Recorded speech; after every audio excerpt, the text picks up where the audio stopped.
U.S. History, an OpenStax textbook. Read along with the full text at www.openstax.org. You can find this audiobook anywhere you listen to podcasts, including Spotify, YouTube, Apple Podcasts, and more.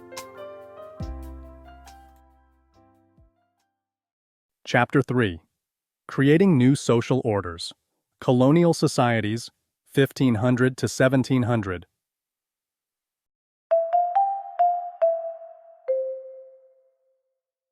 Introduction.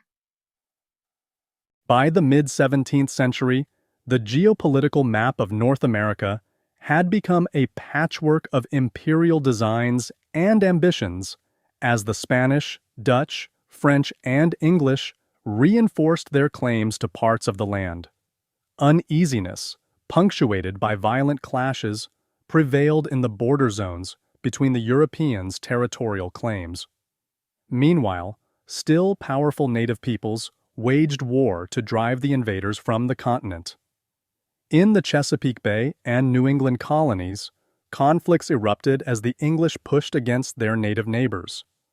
The rise of colonial societies in the Americas brought Native Americans, Africans, and Europeans together for the first time, highlighting the radical social, cultural, and religious differences that hampered their ability to understand each other. European settlement affected every aspect of the land and its people, bringing goods, ideas, and diseases that transformed the Americas. Reciprocally, Native American practices, such as the use of tobacco, profoundly altered European habits and tastes.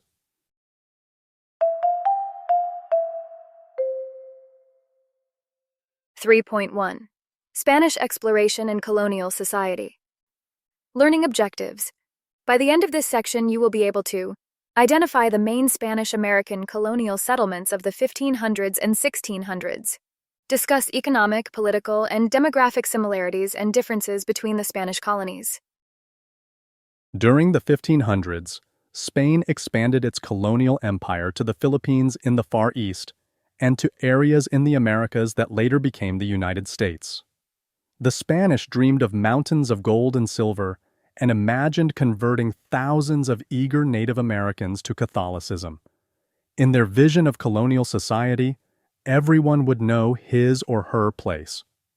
Patriarchy, the rule of men over family, society, and government, shaped the Spanish colonial world. Women occupied a lower status. In all matters, the Spanish held themselves to be atop the social pyramid, with native peoples and Africans beneath them. Both Africans and native peoples, however, contested Spanish claims to dominance. Everywhere the Spanish settled, they brought devastating diseases, such as smallpox, that led to a horrific loss of life among native peoples. European diseases killed far more native inhabitants than did Spanish swords. The world native peoples had known before the coming of the Spanish was further upset by Spanish colonial practices. The Spanish imposed the encomienda system in the areas they controlled. Under this system, authorities assigned native workers to mine and plantation owners, with the understanding that the recipients would defend the colony and teach the workers the tenets of Christianity. In reality, the encomienda system exploited native workers. It was eventually replaced by another colonial labor system, the repartimiento, which required native towns to supply a pool of labor for Spanish overlords. St. Augustine, Florida. Spain gained a foothold in present-day Florida, viewing that area and the lands to the north as a logical extension of their Caribbean empire. In 1513, Juan Ponce de Leon had claimed the area around today's St. Augustine for the Spanish crown, naming the land Pascua Florida, Feast of Flowers or Easter, for the nearest feast day. Ponce de Leon was unable to establish a permanent settlement there, but by 1565, Spain was in need of an outpost to confront the French and English privateers using Florida as a base from which to attack treasure-laden Spanish ships heading from Cuba to Spain. The threat to Spanish interests took a new turn in 1562 when a group of French Protestants, Huguenots, established a small settlement they called Fort Caroline, north of St. Augustine. With the authorization of King Philip II, Spanish nobleman Pedro Menendez led an attack on Fort Caroline, killing most of the colonists and destroying the fort. Eliminating Fort Caroline served dual purposes for the Spanish. It helped reduce the danger from French privateers and eradicated the French threat to Spain's claim to the area. The contest over Florida illustrates how European rivalries spilled over into the Americas, especially religious conflict between Catholics and Protestants. In 1565, the victorious Menendez founded St. Augustine, now the oldest European settlement in the Americas. In the process, the Spanish displaced the local Timucua natives from their ancient town of Siloy, which had stood for thousands of years. The Timucua suffered greatly from diseases introduced by the Spanish, shrinking from a population of around 200,000 pre-contact to 50,000 in 1590. By 1700, only 1,000 Timucua remained. As in other areas of Spanish conquest, Catholic priests worked to bring about a spiritual conquest by forcing the surviving Timucua, demoralized and reeling from catastrophic losses of family and community, to convert to Catholicism. Spanish Florida made an inviting target for Spain's imperial rivals, especially the English, who wanted to gain access to the Caribbean. In 1586, Spanish settlers in St. Augustine discovered their vulnerability to attack when the English pirate Sir Francis Drake destroyed the town with a fleet of 20 ships and 100 men. Over the next several decades, the Spanish built more wooden forts, all of which were burnt by raiding European rivals. Between 1672 and 1695, the Spanish constructed a stone fort, Castillo de San Marcos, to better defend St. Augustine against challengers. Santa Fe, New Mexico. Farther west, the Spanish in Mexico, intent on expanding their empire, looked north to the land of the Pueblo natives. Under orders from King Philip II, Juan de Oñate explored the American Southwest for Spain in the late 1590s. The Spanish hoped that what we know as New Mexico would yield gold and silver, but the land produced little of value to them. In 1610, Spanish settlers established themselves at Santa Fe, originally named La Villa Real de la Santa Fe de San Francisco de Asís, or Royal City of the Holy Faith of St. Francis of Assisi, where many Pueblo villages were located. Santa Fe became the capital of the Kingdom of New Mexico, an outpost of the larger Spanish Viceroyalty of New Spain, which had its headquarters in Mexico City. As they had in other Spanish colonies, Franciscan missionaries labored to bring about a spiritual conquest by converting the Pueblo to Catholicism. At first, the Pueblo adopted the parts of Catholicism that dovetailed with their own long-standing view of the world. However, Spanish priests insisted that natives discard their old ways entirely and angered the Pueblo by focusing on the young, drawing them away from their parents. This deep insult, combined with an extended period of drought and increased attacks by local Apache and Navajo in the 1670s, troubles that the Pueblo came to believe were linked to the Spanish presence, moved the Pueblo to push the Spanish and their religion from the area. Pueblo leader Pope demanded a return to native ways so the hardships his people faced would end. To him and to thousands of others, it seemed obvious that, when Jesus came, the Corn Mothers went away. The expulsion of the Spanish would bring a return to prosperity and a pure, native way of life. In 1680, the Pueblo launched a coordinated rebellion against the Spanish. The Pueblo revolt killed over 400 Spaniards and drove the rest of the settlers, perhaps as many as 2,000, south toward Mexico. However, as droughts and attacks by rival tribes continued, the Spanish sensed an opportunity to regain their foothold. In 1692, they returned and reasserted their control of the area, Some of the Spanish explained the Pueblo success in 1680 as the work of the devil. Satan, they believed, had stirred up the Pueblo to take arms against God's chosen people, the Spanish. But the Spanish and their God had prevailed in the end.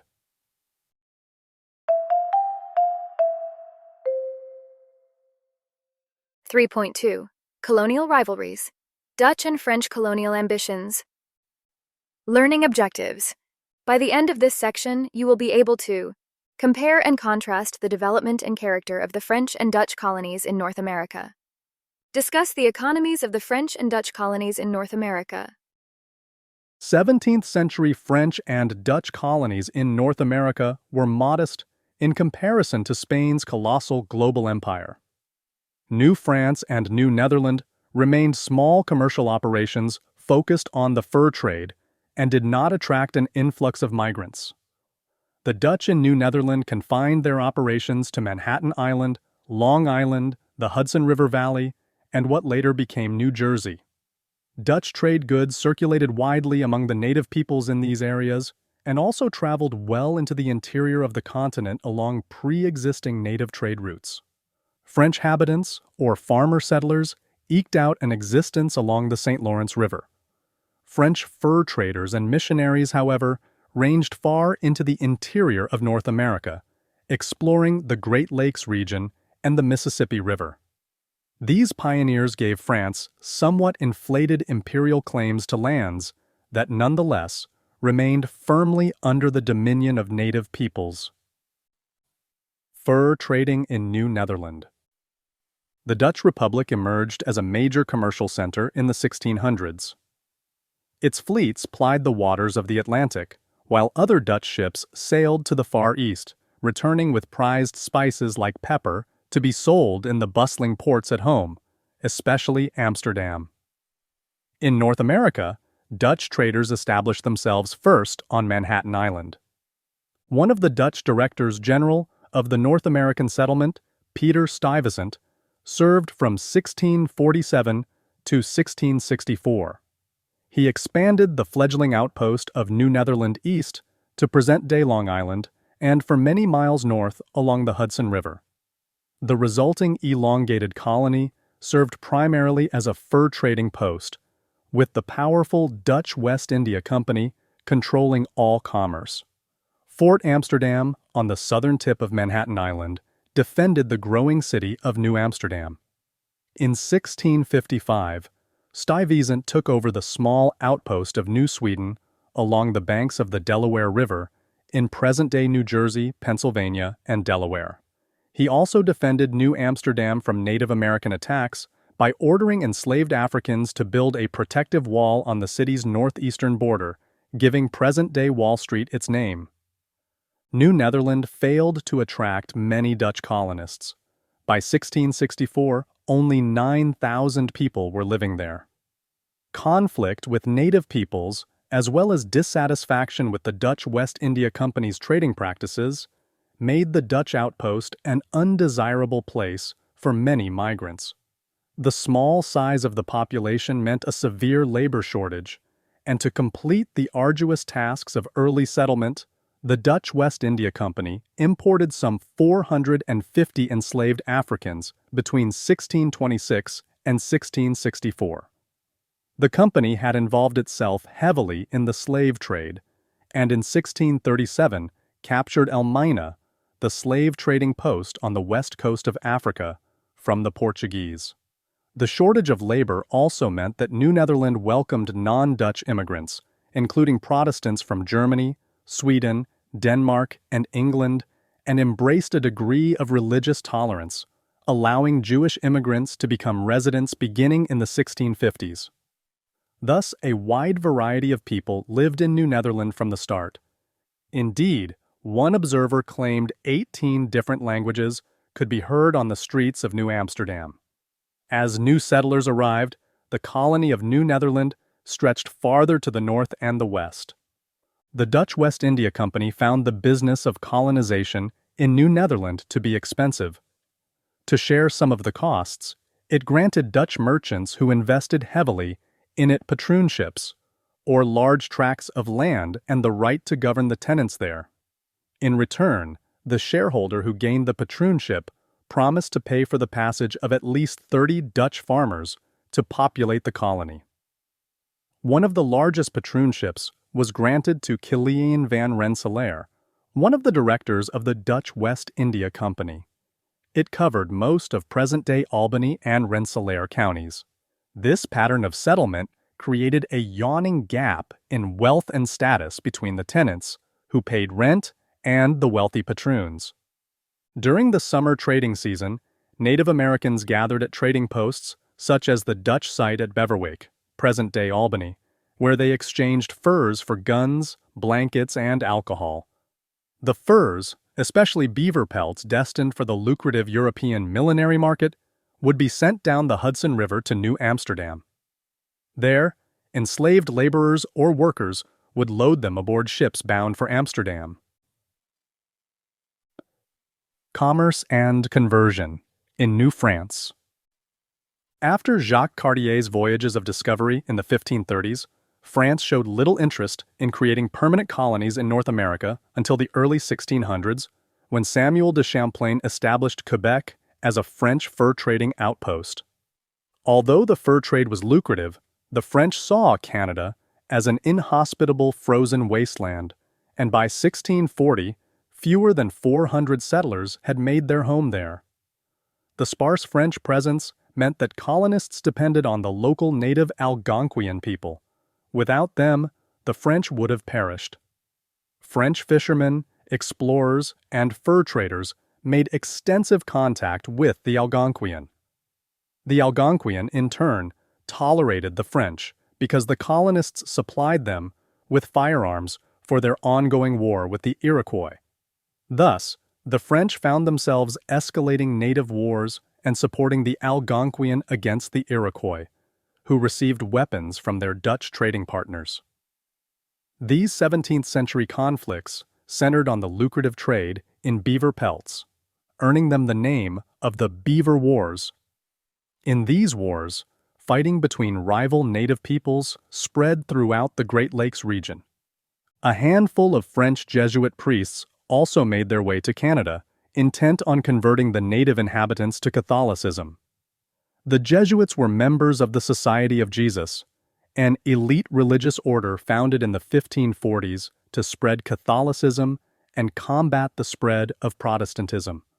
The first Jesuits arrived in Quebec in the 1620s, and for the next century, their numbers did not exceed 40 priests. Like the Spanish Franciscan missionaries, the Jesuits in the colony called New France labored to convert the native peoples to Catholicism. They wrote detailed annual reports about their progress in bringing the faith to the Algonquian and, beginning in the 1660s, to the Iroquois. These documents are known as the Jesuit Relations, and they provide a rich source for understanding both the Jesuit view of the Native Americans and the native response to the colonizers. One native convert to Catholicism, a Mohawk woman named Kateri Tekakwitha, so impressed the priests with her piety that a Jesuit named Claude Chauchetier attempted to make her a saint in the church. However, the effort to canonize Tekakwitha faltered when leaders of the church balked at elevating a savage to such a high status. She was eventually canonized in 2012. French colonizers pressured the native inhabitants of New France to convert, but they virtually never saw native peoples as their equals. Defining American. A Jesuit priest on native healing traditions. The Jesuit Relations provide incredible detail about native life. For example, the 1636 edition, written by the Catholic priest Jean de Brébeuf, addresses the devastating effects of disease on native peoples and the efforts made to combat it. Let us return to the feasts.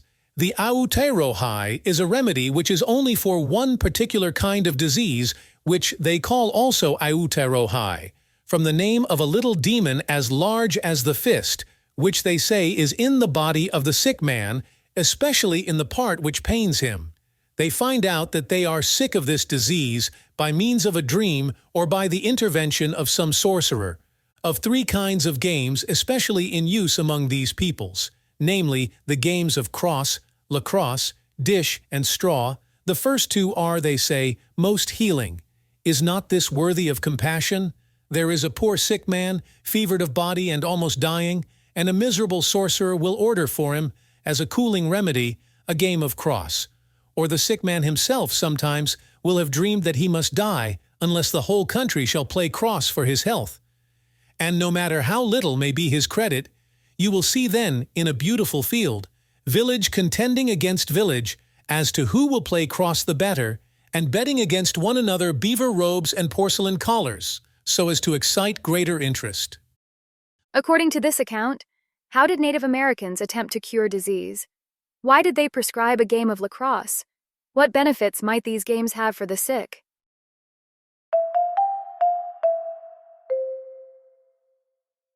(3.3) English settlements in America.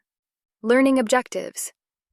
By the end of this section, you will be able to identify the first English settlements in America.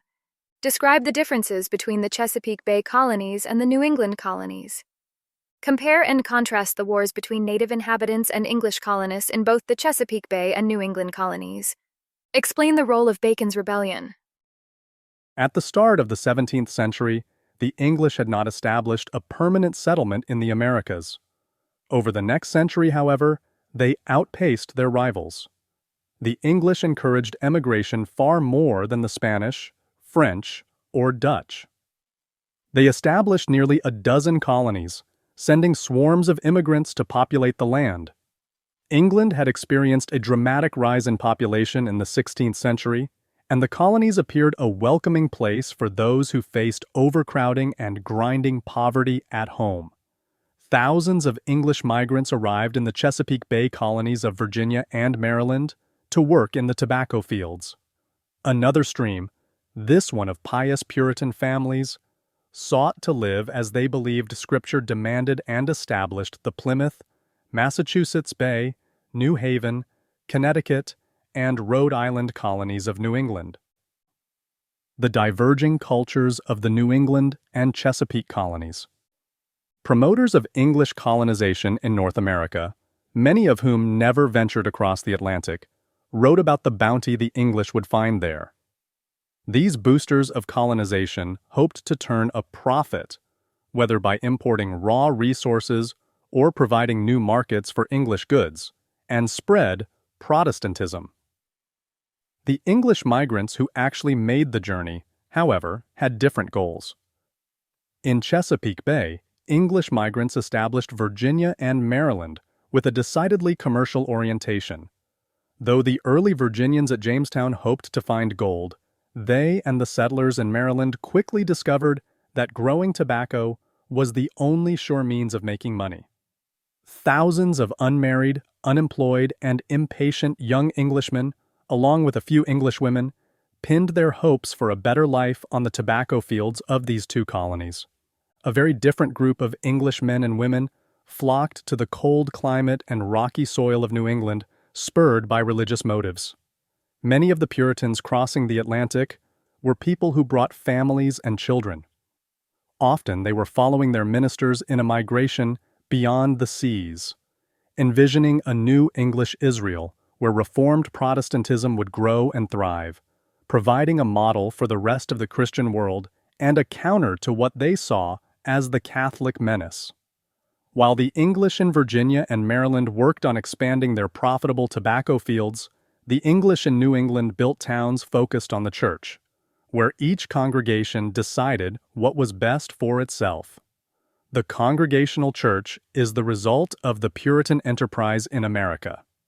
Many historians believe the fault lines separating what later became the North and South in the United States originated in the profound differences between the Chesapeake and New England colonies.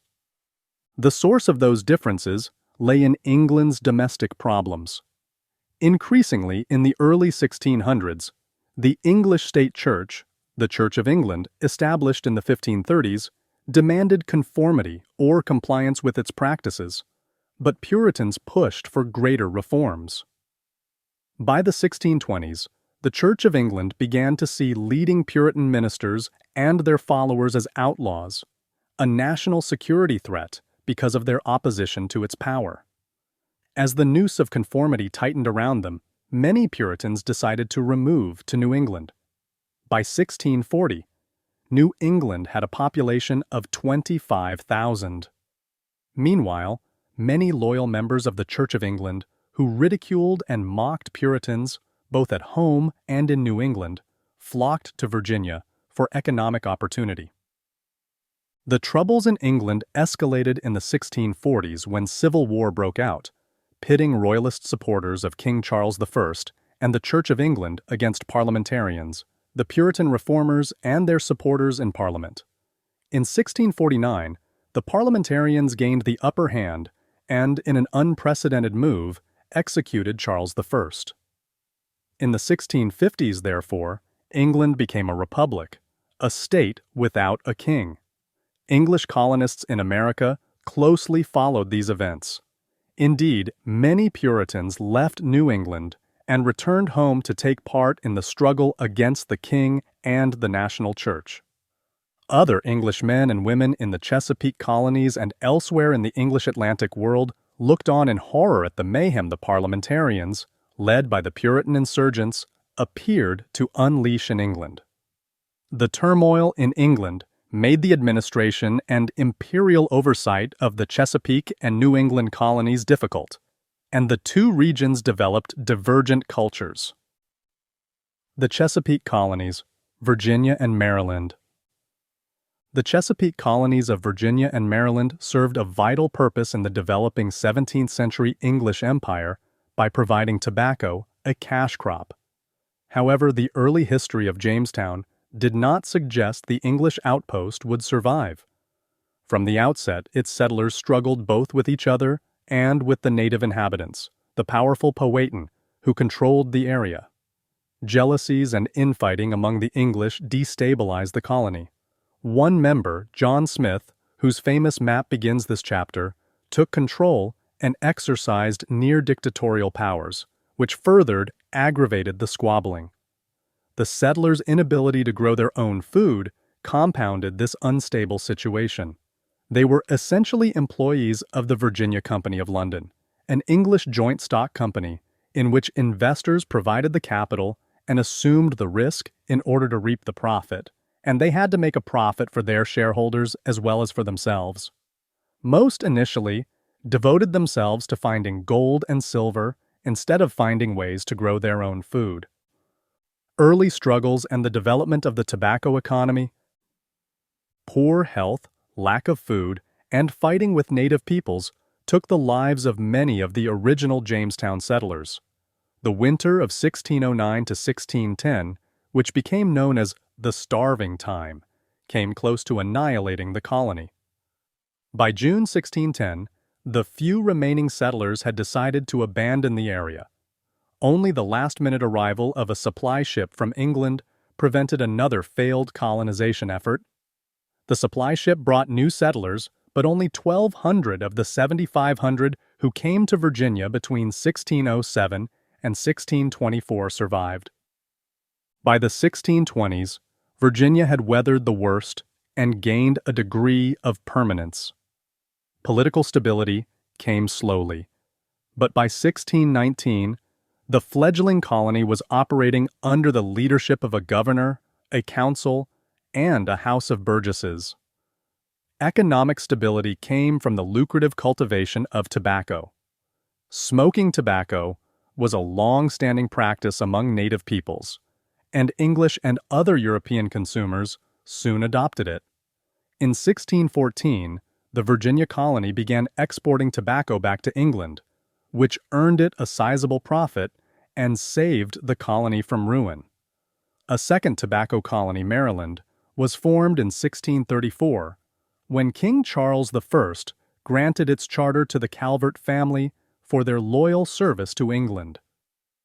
Cecilius Calvert, the second Lord Baltimore, conceived of Maryland as a refuge for English Catholics.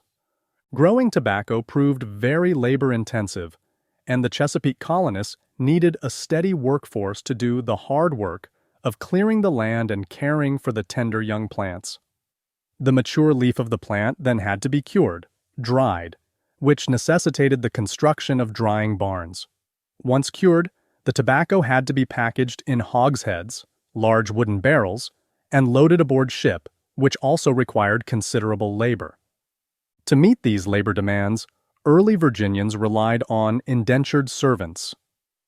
An indenture is a labor contract that young, impoverished, and often illiterate Englishmen and occasionally Englishwomen signed in England, pledging to work for a number of years, usually between 5 and 7, growing tobacco in the Chesapeake colonies. In return, indentured servants received paid passage to America and food, clothing, and lodging.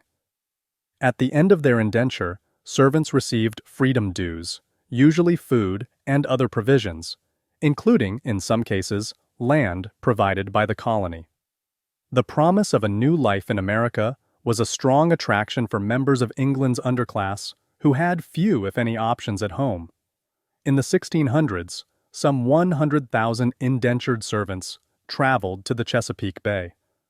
Most were poor young men in their early 20s. Life in the colonies proved harsh, however. Indentured servants could not marry, and they were subject to the will of the tobacco planters who bought their labor contracts.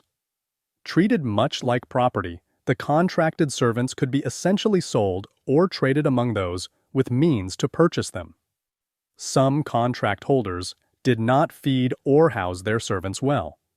If an indentured servant committed a crime or disobeyed those who held their contracts, they found their terms of service lengthened, often by several years. Female indentured servants faced special dangers in what was essentially a bachelor colony. Many were exploited by unscrupulous tobacco planters who seduced them with promises of marriage. If the women became pregnant, the planters would then sell them to other tobacco planters to avoid the costs of raising a child. Nonetheless, those indentured servants who completed their term of service often began new lives as tobacco planters. To entice even more migrants to the New World, the Virginia Company also implemented the headright system, in which those who paid their own passage to Virginia received 50 acres plus an additional 50 for each servant or family member they brought with them. The headright system and the promise of a new life for servants acted as powerful incentives for English migrants to hazard the journey to the New World. My story. George Percy on the starving time. George Percy, the youngest son of an English nobleman, was in the first group of settlers at the Jamestown colony. He kept a journal describing their experiences. In the excerpt below, he reports on the privations of the colonists' third winter.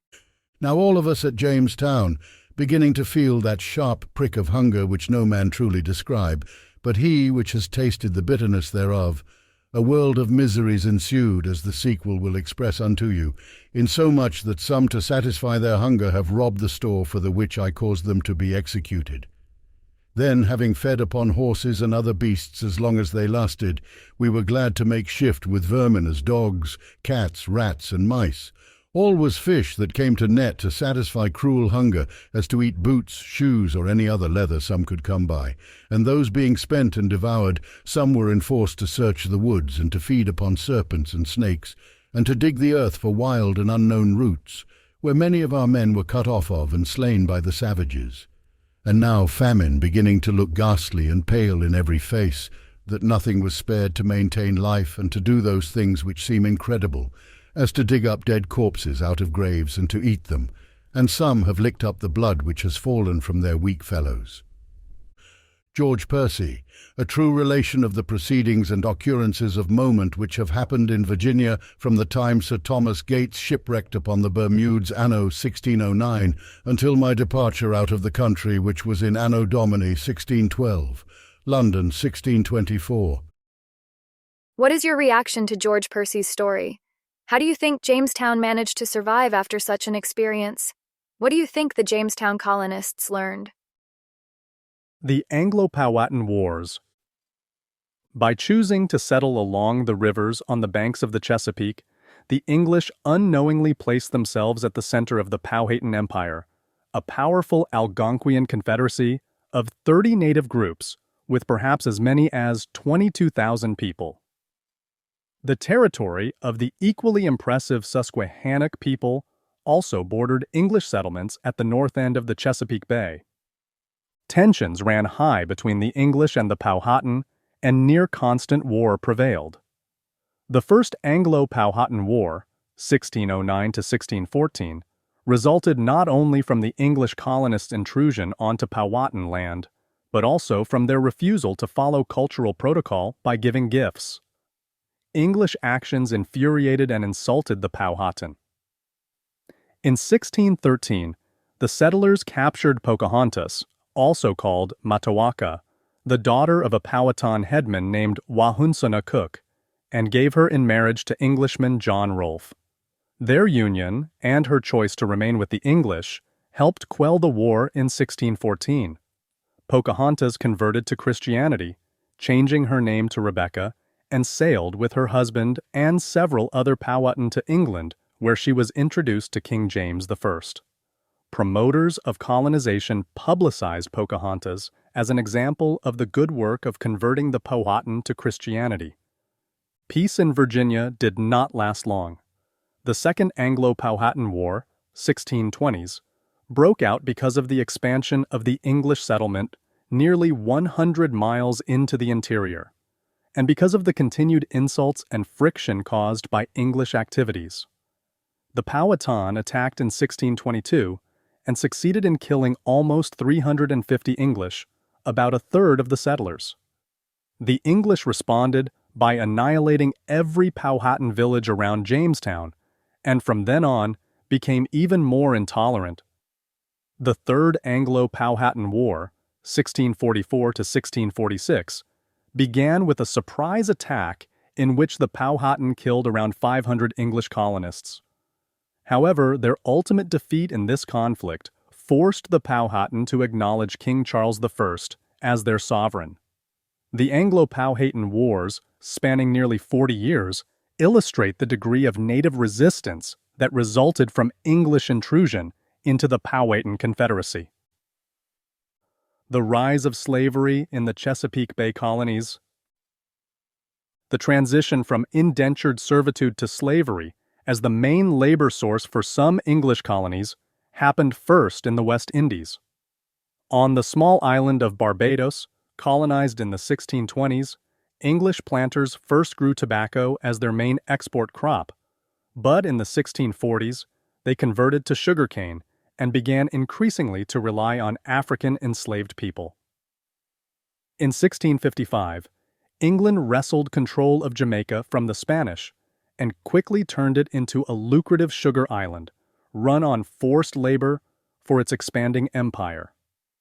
While slavery was slower to take hold in the Chesapeake colonies, by the end of the 17th century, both Virginia and Maryland had also adopted chattel slavery, which legally defined Africans as property and not people, as the dominant form of labor to grow tobacco. Chesapeake colonists also enslaved native people. When the first Africans arrived in Virginia in 1619, slavery, which did not exist in England, had not yet become an institution in colonial America. Many Africans worked as servants and, like their white counterparts, could acquire land of their own. Some Africans who converted to Christianity became free landowners with white servants. The change in the status of Africans in the Chesapeake to that of enslaved people occurred in the last decades of the 17th century. Bacon's Rebellion, an uprising of both white people and black people who believed that the Virginia government was impeding their access to land and wealth and seemed to do little to clear the land of Native Americans, hastened the transition to African slavery in the Chesapeake colonies. The rebellion takes its name from Nathaniel Bacon, a wealthy young Englishman who arrived in Virginia in 1674. Despite an early friendship with Virginia's royal governor, William Berkeley, Bacon found himself excluded from the governor's circle of influential friends and counselors. He wanted land on the Virginia frontier, but the governor, fearing war with neighboring tribes, forbade further expansion. Bacon marshaled others especially former indentured servants, who believed the governor was limiting their economic opportunities and denying them the right to own tobacco farms. Bacon's followers believed Berkeley's frontier policy didn't protect English settlers enough. Worse still in their eyes, Governor Berkeley tried to keep peace in Virginia by signing treaties with various local native peoples. Bacon and his followers, who saw all native peoples as an obstacle to their access to land, pursued a policy of extermination. Tensions between the English and the native peoples in the Chesapeake colonies led to open conflict. In 1675, war broke out when Susquehannock warriors attacked settlements on Virginia's frontier, killing English planters and destroying English plantations, including one owned by Bacon. In 1676, Bacon and other Virginians attacked the Susquehannock without the governor's approval. When Berkeley ordered Bacon's arrest, Bacon led his followers to Jamestown, forced the governor to flee to the safety of Virginia's eastern shore, and then burned the city. The Civil War known as Bacon's Rebellion, a vicious struggle between supporters of the governor and those who supported Bacon, ensued. Reports of the rebellion traveled back to England, leading Charles II to dispatch both royal troops and English commissioners to restore order in the tobacco colonies. By the end of 1676, Virginians loyal to the governor gained the upper hand, executing several leaders of the rebellion. Bacon escaped the hangman's noose, instead dying of dysentery. The rebellion fizzled in 1676, but Virginians remained divided as supporters of Bacon continued to harbor grievances over access to native land. Bacon's rebellion helped to catalyze the creation of a system of racial slavery in the Chesapeake colonies. At the time of the rebellion, indentured servants made up the majority of laborers in the region. Wealthy white people worried over the presence of this large class of laborers and the relative freedom they enjoyed, as well as the alliance that black and white servants had forged in the course of the rebellion. Replacing indentured servitude with black slavery diminished these risks, alleviating the reliance on white indentured servants, who were often dissatisfied and troublesome, and creating a caste of racially defined laborers whose movements were strictly controlled. It also lessened the possibility of further alliances between black and white workers. Racial slavery even served to heal some of the divisions between wealthy and poor white people, who could now unite as members of a superior racial group. While colonial laws in the tobacco colonies had made slavery a legal institution before Bacon's rebellion, new laws passed in the wake of the rebellion severely curtailed black freedom and laid the foundation for racial slavery. Virginia passed a law in 1680 prohibiting free black people and enslaved people from bearing arms, banning black people from congregating in large numbers, and establishing harsh punishments for enslaved people who assaulted Christians or sought freedom. 2 years later, another Virginia law stipulated that all Africans brought to the colony would be enslaved for life. Thus, the increasing reliance on enslaved people in the tobacco colonies and the draconian laws instituted to control them not only helped planters meet labor demands, but also served to assuage English fears of further uprisings and alleviate class tensions between rich and poor white people. Defining American. Robert Beverly on servants and enslaved people. Robert Beverly was a wealthy Jamestown planter and enslaver. This excerpt from his History and Present State of Virginia, published in 1705, clearly illustrates the contrast between white servants and enslaved black people. Their servants they distinguish by the names of slaves for life and servants for a time. Slaves are the Negroes, and their posterity, following the condition of the mother according to the maxim, partus sequitur ventrum, status follows the womb, they are called slaves in respect of the time of their servitude because it is for life. Servants are those which serve only for a few years, according to the time of their indenture or the custom of the country. The custom of the country takes place upon such as have no indentures. The law in this case is that if such servants be under 19 years of age, they must be brought into court to have their age adjudged, and from the age they are judged to be of, they must serve until they reach 24. But if they be adjudged upwards of 19, they are then only to be servants for the term of 5 years. The male servants and slaves of both sexes are employed together in tilling and manuring the ground, in sowing and planting tobacco, corn, and so forth. Some distinction indeed is made between them in their clothes and food, but the work of both is no other than what the overseers, the freemen, and the planters themselves do. Sufficient distinction is also made between the female servants and slaves, for a white woman is rarely or never put to work in the ground if she be good for anything else, and to discourage all planters from using any women so, their law imposes the heaviest taxes upon female servants working in the ground, while it suffers all other white women to be absolutely exempted. Whereas, on the other hand, it is a common thing to work a woman slave out of doors, nor does the law make any distinction in her taxes, whether her work be abroad or at home. According to Robert Beverly, what are the differences between the servants and the enslaved? What protections did servants have that enslaved people did not? Puritan New England. The second major area to be colonized by the English in the first half of the 17th century, New England, differed markedly in its founding principles from the commercially oriented Chesapeake tobacco colonies. Settled largely by waves of Puritan families in the 1630s, New England had a religious orientation from the start. In England, reform-minded men and women had been calling for greater changes to the English national church since the 1580s. These reformers, who followed the teachings of John Calvin and other Protestant reformers, were called Puritans because of their insistence on purifying the Church of England of what they believed to be unscriptural, especially Catholic elements that lingered in its institutions and practices. Many who provided leadership in early New England were learned ministers who had studied at Cambridge or Oxford, but who, because they had questioned the practices of the Church of England, had been deprived of careers by the king and his officials in an effort to silence all dissenting voices. Other Puritan leaders, such as the first governor of the Massachusetts Bay Colony, John Winthrop, came from the privileged class of English gentry. These well-to-do Puritans and many thousands more left their English homes not to establish a land of religious freedom, but to practice their own religion without persecution. Puritan New England offered them the opportunity to live as they believed the Bible demanded. In their New England, they set out to create a model of Reformed Protestantism, a new English Israel.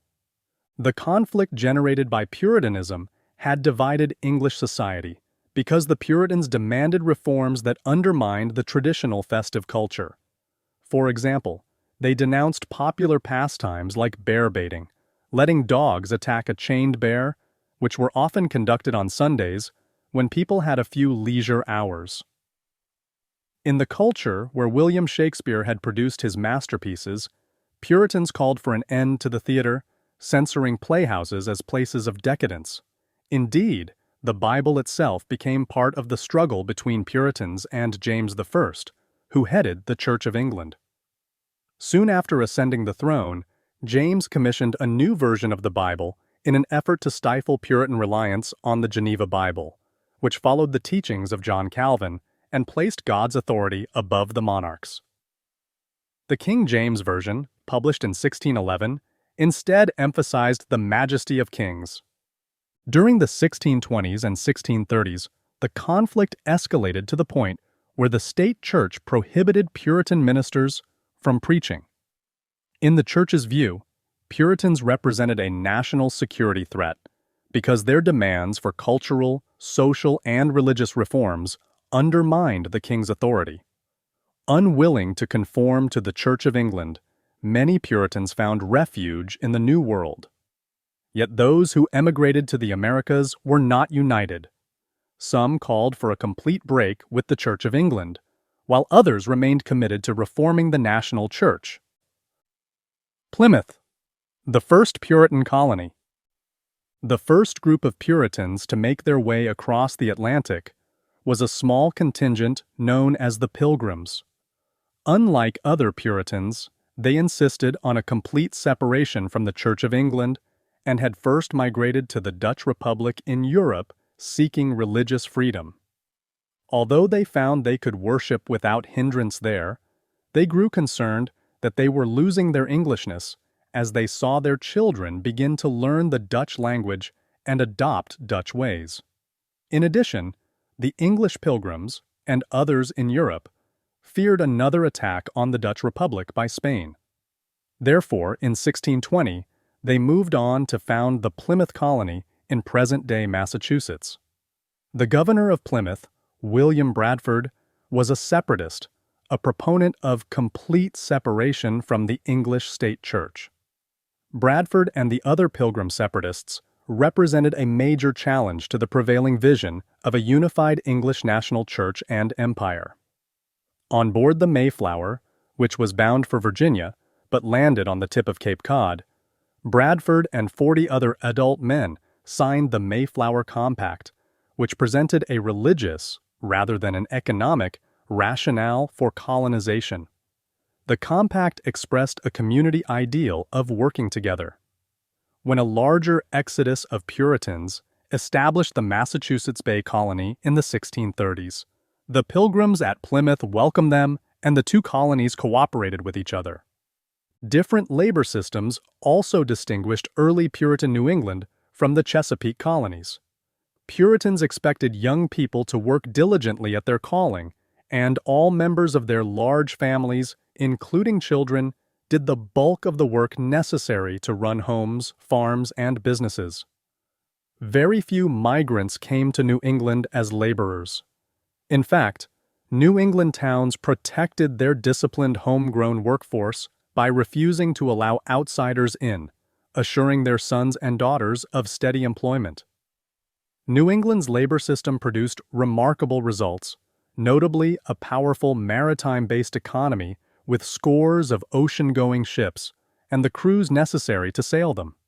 New England mariners sailing New England-made ships transported Virginian tobacco and West Indian sugar throughout the Atlantic world. Americana. The Mayflower Compact and its religious rationale. The Mayflower Compact, which 41 Pilgrim men signed on board the Mayflower in Plymouth Harbor, has been called the first American governing document, predating the U.S. Constitution by over 150 years. But was the Mayflower Compact a constitution? How much authority did it convey, and to whom? In the name of God, amen.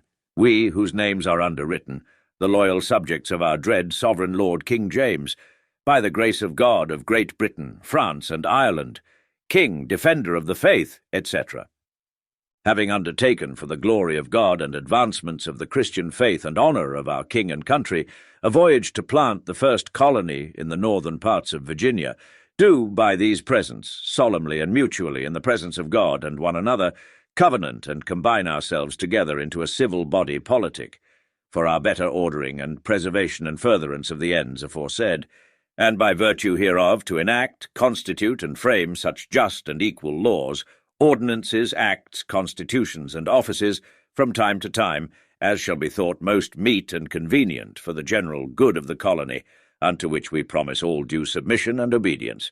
In witness whereof we have hereunto subscribed our names at Cape Cod the 11th of November, in the year of the reign of our sovereign Lord King James of England, France, and Ireland, the 18th, and of Scotland the 54th, 1620. A city upon a hill. A much larger group of English Puritans left England in the 1630s, establishing the Massachusetts Bay Colony, the New Haven Colony, the Connecticut Colony, and Rhode Island. Unlike the exodus of young males to the Chesapeake colonies, these migrants were families with young children and their university-trained ministers. Their aim, according to John Winthrop, the first governor of Massachusetts Bay, was to create a model of Reformed Protestantism, a city upon a hill, a New English Israel. The idea of a city upon a hill made clear the religious orientation of the New England settlement, and the charter of the Massachusetts Bay Colony stated as a goal that the colony's people may be so religiously, peaceably, and civilly governed, as their good life and orderly conversation may win and incite the natives of the country to the knowledge and obedience of the only true God and Savior of mankind and the Christian faith. To illustrate this, the seal of the Massachusetts Bay Company shows a Native American who entreats more of the English to come over and help us. Puritan New England differed in many ways from both England and the rest of Europe. Protestants emphasized literacy so that everyone could read the Bible. This attitude was in stark contrast to that of Catholics, who refused to tolerate private ownership of Bibles in the vernacular. The Puritans, for their part, placed a special emphasis on reading Scripture, and their commitment to literacy led to the establishment of the first printing press in English America in 1636. 4 years later, in 1640, they published the first book in North America, the Bay Psalm Book. As Calvinists, Puritans adhered to the doctrine of predestination, whereby a few elect would be saved and all others damned. No one could be sure whether they were predestined for salvation, but through introspection, guided by Scripture, Puritans hoped to find a glimmer of redemptive grace. Church membership was restricted to those Puritans who were willing to provide a conversion narrative telling how they came to understand their spiritual estate by hearing sermons and studying the Bible. Although many people assume Puritans escaped England to establish religious freedom, they proved to be just as intolerant as the English state church. When dissenters, including Puritan minister Roger Williams and Anne Hutchinson, challenged Governor Winthrop in Massachusetts Bay in the 1630s, they were banished. Roger Williams questioned the Puritans' taking of native land. Williams also argued for a complete separation from the Church of England, a position other Puritans in Massachusetts rejected, as well as the idea that the state could not punish individuals for their beliefs. Although he did accept that non-believers were destined for eternal damnation, Williams did not think the state could compel true orthodoxy. Puritan authorities found him guilty of spreading dangerous ideas, but he went on to found Rhode Island as a colony that sheltered dissenting Puritans from their brethren in Massachusetts. In Rhode Island, Williams wrote favorably about native peoples, contrasting their virtues with Puritan New England's intolerance. Anne Hutchinson also ran afoul of Puritan authorities for her criticism of the evolving religious practices in the Massachusetts Bay Colony. In particular, she held that Puritan ministers in New England taught a shallow version of Protestantism, emphasizing hierarchy and actions, a covenant of works, rather than a covenant of grace. Literate Puritan women like Hutchinson presented a challenge to the male minister's authority. Indeed, her major offense was her claim of direct religious revelation, a type of spiritual experience that negated the role of ministers. Because of Hutchinson's beliefs and her defiance of authority in the colony, especially that of Governor Winthrop, Puritan authorities tried and convicted her of holding false beliefs. In 1638, she was excommunicated and banished from the colony. She went to Rhode Island and later, in 1642, sought safety among the Dutch in New Netherland. The following year, Algonquian warriors killed Hutchinson and her family. In Massachusetts, Governor Winthrop noted her death as the righteous judgment of God against a heretic. Like many other Europeans, the Puritans believed in the supernatural. Every event appeared to be a sign of God's mercy or judgment, and people believed that witches allied themselves with the devil to carry out evil deeds and deliberate harm such as the sickness or death of children, the loss of cattle, and other catastrophes. Hundreds were accused of witchcraft in Puritan New England, including townspeople whose habits or appearance bothered their neighbors or who appeared threatening for any reason. Women, seen as more susceptible to the devil because of their supposedly weaker constitutions, made up the vast majority of suspects and those who were executed. The most notorious cases occurred in Salem Village in 1692. Many of the accusers who prosecuted the suspected witches had been traumatized by the native wars on the frontier and by unprecedented political and cultural changes in New England. Relying on their belief in witchcraft to help make sense of their changing world, Puritan authorities executed 19 people and caused the deaths of several others. Puritan relationships with native peoples, like their Spanish and French Catholic rivals, English Puritans in America took steps to convert native peoples to their version of Christianity. John Eliot, the leading Puritan missionary in New England, urged natives in Massachusetts to live in praying towns established by English authorities for converted Native Americans and to adopt the Puritan emphasis on the centrality of the Bible. In keeping with the Protestant emphasis on reading Scripture, he translated the Bible into the local Algonquian language and published his work in 1663. Eliot hoped that as a result of his efforts, some of New England's native inhabitants would become preachers. Tensions had existed from the beginning between the Puritans and the native people who controlled southern New England. Relationships deteriorated as the Puritans continued to expand their settlements aggressively and as European ways increasingly disrupted native life. These strains led to King Philip's War, 1675 to 1676, a massive regional conflict that was nearly successful in pushing the English out of New England. When the Puritans began to arrive in the 1620s and 1630s, local Algonquian peoples had viewed them as potential allies in the conflicts already simmering between rival native groups. In 1621, the Wampanoag, led by Massasoit, concluded a peace treaty with the Pilgrims at Plymouth. In the 1630s, the Puritans in Massachusetts and Plymouth allied themselves with the Narragansett and Mohegan people against the Pequot, who had recently expanded their claims into southern New England. In May 1637, the Puritans attacked a large group of several hundred Pequot along the Mystic River in Connecticut. To the horror of their native allies, the Puritans massacred all but a handful of the men, women, and children they found.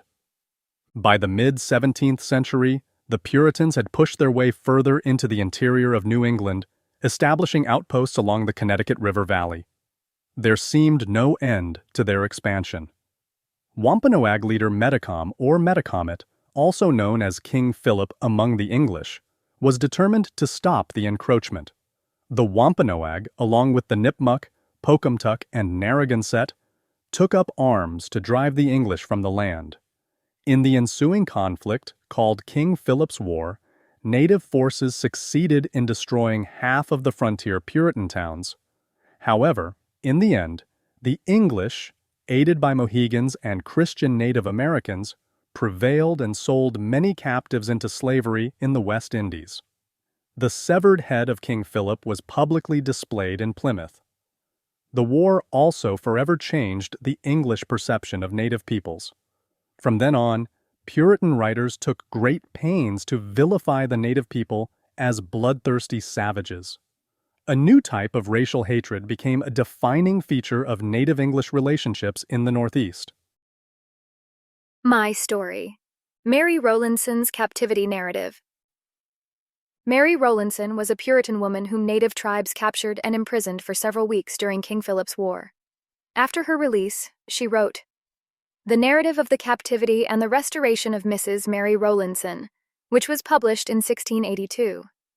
The book was an immediate sensation that was reissued in multiple editions for over a century. But now, the next morning, I must turn my back upon the town and travel with them into the vast and desolate wilderness, I knew not whither. It is not my tongue or pen can express the sorrows of my heart and bitterness of my spirit that I had at this departure. But God was with me in a wonderful manner, carrying me along and bearing up my spirit, that it did not quite fail. One of the Indians carried my poor wounded babe upon a horse.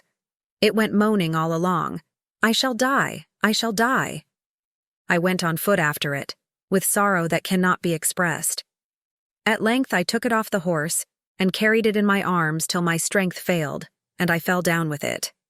Then they set me upon a horse with my wounded child in my lap, and there being no furniture upon the horse's back, as we were going down a steep hill we both fell over the horse's head, at which they, like inhumane creatures, laughed, and rejoiced to see it, though I thought we should there have ended our days, as overcome with so many difficulties. But the Lord renewed my strength still, and carried me along, that I might see more of his power. Yea, so much that I could never have thought of, had I not experienced it. What sustains Rowlandson her during her ordeal? How does she characterize her captors? What do you think made her narrative so compelling to readers?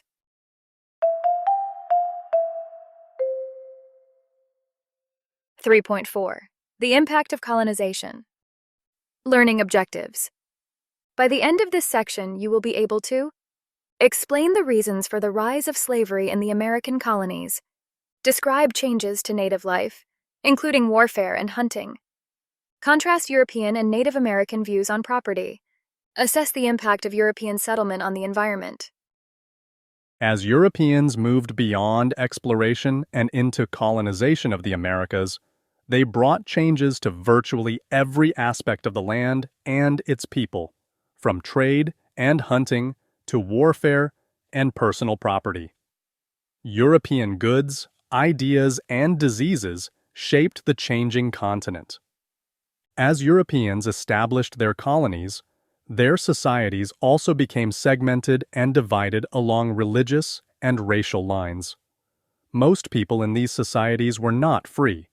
They labored as servants or enslaved people, doing the work required to produce wealth for others. By 1700, the American continent had become a place of stark contrasts between slavery and freedom, between the haves and the have-nots. The institution of slavery. Everywhere in the American colonies, a crushing demand for labor existed to grow New World cash crops, especially sugar and tobacco. This need led Europeans to rely increasingly on Africans, and after 1600, the movement of Africans across the Atlantic accelerated.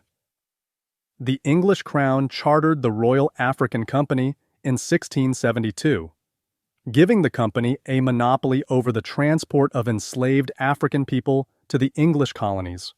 Over the next 4 decades, the company transported around 350,000 Africans from their homelands. By 1700, the tiny English sugar island of Barbados had a population of 50,000 enslaved people, and the English had encoded the institution of chattel slavery into colonial law. This new system of African slavery came slowly to the English colonists, who did not have slavery at home and preferred to use servant labor. Nevertheless, by the end of the 17th century, the English everywhere in America, and particularly in the Chesapeake Bay colonies, had come to rely on enslaved Africans. While Africans had long practiced slavery among their own people, it had not been based on race. Africans enslaved other Africans as war captives, for crimes and to settle debts. They generally used enslaved people for domestic and small-scale agricultural work, not for growing cash crops on large plantations. Additionally, African slavery was often a temporary condition rather than a lifelong sentence, and, unlike New World slavery, it was typically not heritable, passed from an enslaved mother to her children. The growing slave trade with Europeans had a profound impact on the people of West Africa, giving prominence to local chieftains and merchants who traded enslaved people for European textiles, alcohol, guns, tobacco, and food. Africans also charged Europeans for the right to trade in enslaved people and imposed taxes on enslaved people purchases. Different African groups and kingdoms even staged large-scale raids on each other to meet the demand for enslaved people. Once sold to traders, all captured people sent to America endured the hellish Middle Passage, the transatlantic crossing, which took 1 to 2 months. By 1625, more than 325,000 800 Africans had been shipped to the New World, though many thousands perished during the voyage. An astonishing number, some 4 million, were transported to the Caribbean between 1501 and 1830. When they reached their destination in America, Africans found themselves trapped in shockingly brutal slave societies. In the Chesapeake colonies, they faced a lifetime of harvesting and processing tobacco. Everywhere, Africans resisted slavery, and running away was common. In Jamaica and elsewhere, escaped enslaved people created maroon communities, groups that resisted recapture and eked out a living from the land, rebuilding their communities as best they could. When possible, they adhered to traditional ways, following spiritual leaders such as Vodun priests. Changes to native life. While the Americas remained firmly under the control of native peoples in the first decades of European settlement, conflict increased as colonization spread, and Europeans placed greater demands upon the native populations, including expecting them to convert to Christianity, either Catholicism or Protestantism. Throughout the 17th century, the still powerful native peoples and confederacies that retained control of the land waged war against the invading Europeans, achieving a degree of success in their effort to drive the newcomers from the continent. At the same time, European goods had begun to change native life radically. In the 1500s, some of the earliest objects Europeans introduced to Native Americans were glass beads, copper kettles, and metal utensils. Native people often adapted these items for their own use. For example, some cut up copper kettles and refashioned the metal for other uses, including jewelry that conferred status on the wearer, who was seen as connected to the new European source of raw materials. As European settlements grew throughout the 1600s, European goods flooded native communities. Soon, native people were using these items for the same purposes as the Europeans. For example, many native inhabitants abandoned their animal skin clothing in favor of European textiles. Similarly, clay cookware gave way to metal cooking implements, and Native Americans found that European flint and steel made starting fires much easier. The abundance of European goods gave rise to new artistic objects. For example, iron awls made the creation of shell beads among the native people of the eastern woodlands much easier, and the result was an astonishing increase in the production of wampum, shell beads, used in ceremonies and as jewelry and currency. Native peoples had always placed goods in the graves of their departed, and this practice escalated with the arrival of European goods. Archaeologists have found enormous caches of European trade goods in the graves of Native Americans on the East Coast. Native weapons changed dramatically as well, creating an arms race among the peoples living in European colonization zones. Native Americans refashioned European brassware into arrow points and turned axes used for chopping wood into weapons. The most prized piece of European weaponry to obtain was a musket, or light, long-barreled European gun. In order to trade with Europeans for these, native peoples intensified their harvesting of beaver, commercializing their traditional practice. The influx of European materials made warfare more lethal and changed traditional patterns of authority among tribes. Formerly weaker groups, if they had access to European metal and weapons, suddenly gained the upper hand against once dominant groups. The Algonquian, for instance, traded with the French for muskets and gained power against their enemies, the Iroquois. Eventually, native peoples also used their new weapons against the European colonizers who had provided them. Environmental changes. The European presence in America spurred countless changes in the environment, setting into motion chains of events that affected native animals as well as people. The popularity of beaver-trimmed hats in Europe, coupled with Native Americans' desire for European weapons, led to the overhunting of beaver in the Northeast. Soon, beavers were extinct in New England, New York, and other areas, With their loss came the loss of beaver ponds, which had served as habitats for fish, as well as water sources for deer, moose, and other animals. Furthermore, Europeans introduced pigs, which they allowed to forage in forests and other wildlands. Pigs consumed the foods on which deer and other indigenous species depended, resulting in scarcity of the game native peoples had traditionally hunted. European ideas about owning land as private property clashed with natives' understanding of land use. Native peoples did not believe in private ownership of land. Instead, they viewed land as a resource to be held in common for the benefit of the group. The European idea of usufruct, the right to common land use and enjoyment, comes close to the native understanding. But colonists did not practice usufruct widely in America. Colonizers established fields, fences, and other means of demarcating private property. Native peoples, who moved seasonally to take advantage of natural resources, now found areas off-limits, claimed by colonizers because of their insistence on private property rights. The introduction of disease. Perhaps European colonization's single greatest impact on the North American environment was the introduction of disease. Microbes to which native inhabitants had no immunity led to death everywhere Europeans settled. Along the New England coast between 1616 and 1618, epidemics claimed the lives of 75% of the native people. In the 1630s, half the Huron and Iroquois around the Great Lakes died of smallpox. As is often the case with disease, the very young and the very old were the most vulnerable and had the highest mortality rates.